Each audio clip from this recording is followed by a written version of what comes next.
A gente questionou várias vezes, como disse a Ellen, a Secretaria de Segurança Pública de São Paulo, que só mandava a mesma nota.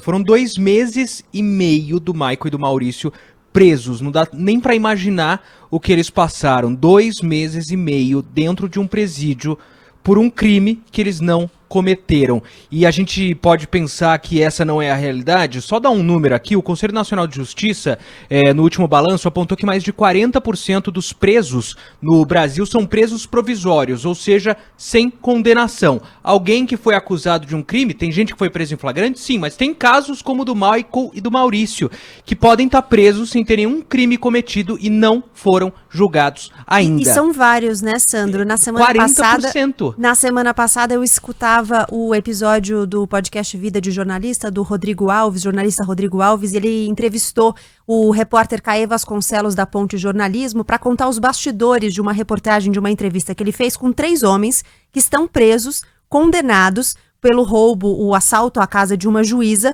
e a identificação foi feita pelos olhos. Os ladrões que entraram na casa dela usavam aquelas toucas ninja que só deixavam os olhos de fora.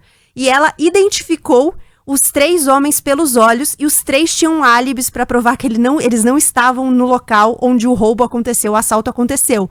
E eles foram condenados, estão presos por essa identificação feita pelos olhos. E uma identificação ainda totalmente desumanizada, né? Ao invés de colocar touca, eles pediram para que os homens colocassem sacos de pão na cabeça, deixando aparecer só os olhos, e eles foram identificados pelos olhos. Ela teve certeza, pelos olhos, de que aqueles 3 homens eram os 3 homens que roubaram a casa dela. Pois é, e quantas pessoas não estão presas dessa forma? Não estou falando que, assim, desses 40%, são mais de 300 mil, que todo mundo é inocente, mas não, quantos desses 300 mil não estão presos dessa forma? A reportagem da Band News FM, a Ellen Brau, a gente conseguiu ajudar nesse caso. Na mesma hora, chegaram várias mensagens de pessoas relatando situações muito parecidas. E aí a gente vai agora para Curitiba. Tem muita gente que acha que o racismo estrutural não existe, que a cor da pele não importa. Primeiro, pensa se o caso do desembargador, o que a gente trouxe na semana passada do homem que ofendeu, insultou um motoboy, outros casos que a gente tem noticiado, o empresário de Alphaville que ofendeu policiais militares. Se eles fossem negros, eles estariam respondendo em liberdade ou nem respondendo a nada? E o que acontece no caso, por exemplo, como a cor da pele influencia na nossa justiça também? A Lorena Pelanda conta pra gente mais uma história absurda. A juíza Inês Marchalek Zarpelon, da primeira vara criminal de Curitiba, que citou a raça ao condenar um negro, pediu desculpas e diz que a frase foi tirada de contexto. Em nota divulgada agora à tarde, ela diz que em nenhum momento a cor foi utilizada como fator para concluir a sentença. A juíza mencionou por 3 vezes a raça de um réu em um trecho de uma decisão.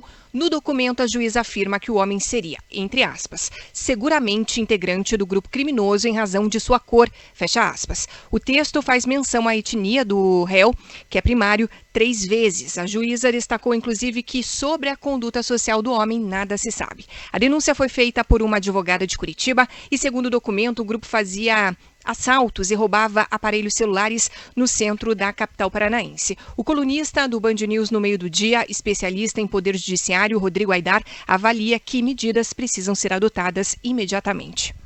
A sentença é estarrecedora. A gente tem que esperar que o CNJ tome providências e cobre explicações e rapidamente, de forma muito célere, para fazer com que coisas assim jamais voltem a acontecer.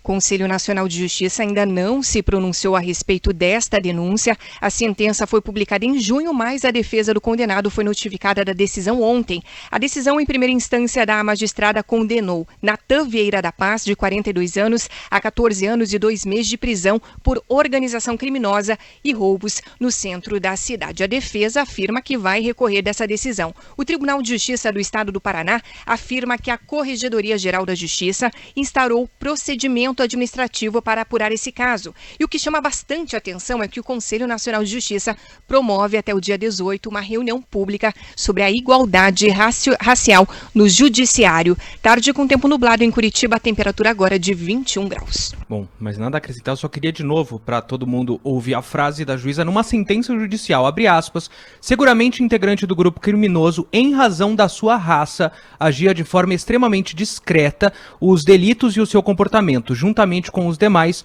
causavam o desassossego e a desesperança da população, pelo que deve ser valorada negativamente, fecha aspas, foi isso que disse a juíza. E aí eu vou ecoar aqui a pergunta que mandou uma ouvinte. Como isso poderia estar fora de contexto?